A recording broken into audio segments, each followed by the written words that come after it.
not going to accept mediocrity. We're not going to accept not getting it done on the floor.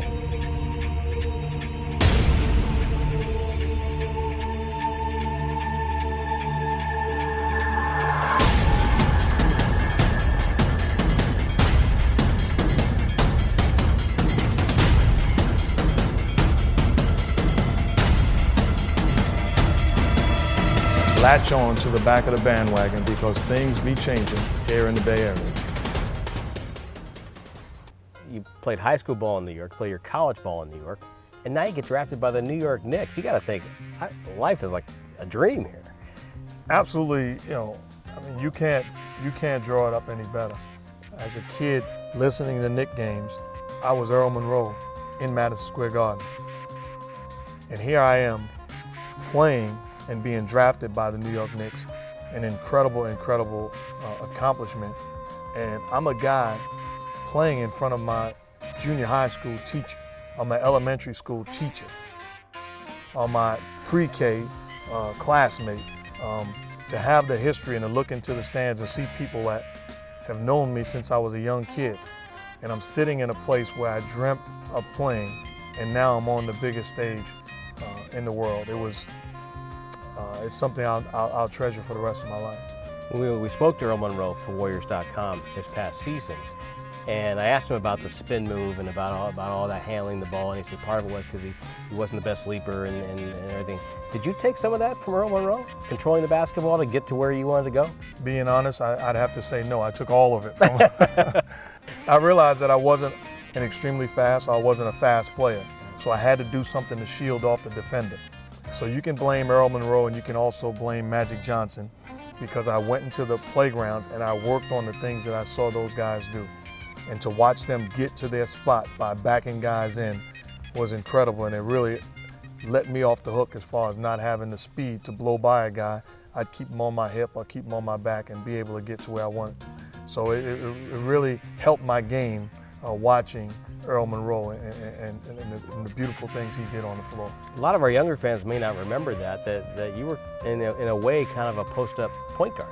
Well, not in a way. I was really, that was one of the strengths of my game, as far as I was always naturally strong. Can't lift weights, never lift weights in my life, so I'm not strong in the weight room, but naturally I'm strong basketball strength-wise. So I had the ability to put guys, whether they're big or smaller, into the post and make plays out of it, whether it be scoring or making plays for other teammates. Now, a lot of our fans don't know this, but actually, Mark Jackson caused the NBA to change a rule. They have the so-called Mark Jackson rule, which is that you cannot dribble with your back to the basket below the free throw line for more than 5 seconds.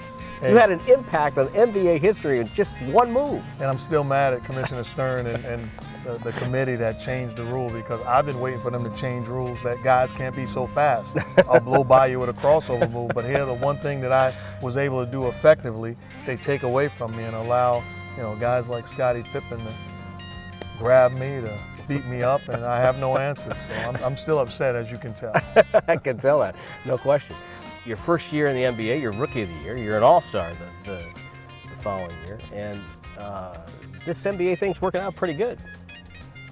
That's why it's so important who your coach is, because your coach can either destroy your confidence or instill tremendous confidence in me. I had a guy that to me is a Hall of Fame coach and will be a Hall of Famer in Rick Pitino, now coaching my son. I was fortunate enough to have him as my first coach in this league, and he told me I was the best point guard in the world. And there's nothing that anybody else could say or do that would make me think differently. Had me totally convinced that no matter who was on the other side of the floor, whether it be Magic Johnson, Isaiah Thomas, John Stockton, didn't matter. I felt that they were the second best point guard on the floor that night. And it really made me play like it, to the point where I wound up being Rookie of the Year. I wound up having more assists than any rookie in the history of professional basketball, which still holds tight today. But it makes a difference who your coach is and what they believe in you. I could have went somewhere where they didn't believe in playing rookies. I would have never played 17 years. I could have went somewhere where they thought, oh, we're gonna pretty much give them some minutes every now and then. I had 2 proven point guards in front of me, and Rory Sparrow and Joe Henderson. Rick Pitino said, basketball is yours, and it propelled a 17-year career. Is that in part why you sent your son to Louisville?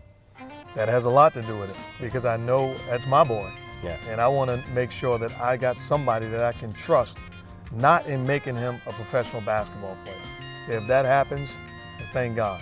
But more importantly, in making him a quality young man, and I know he's going to treat him like he's his own. So I didn't want to guess. I wanted to make sure when it had to do with my own.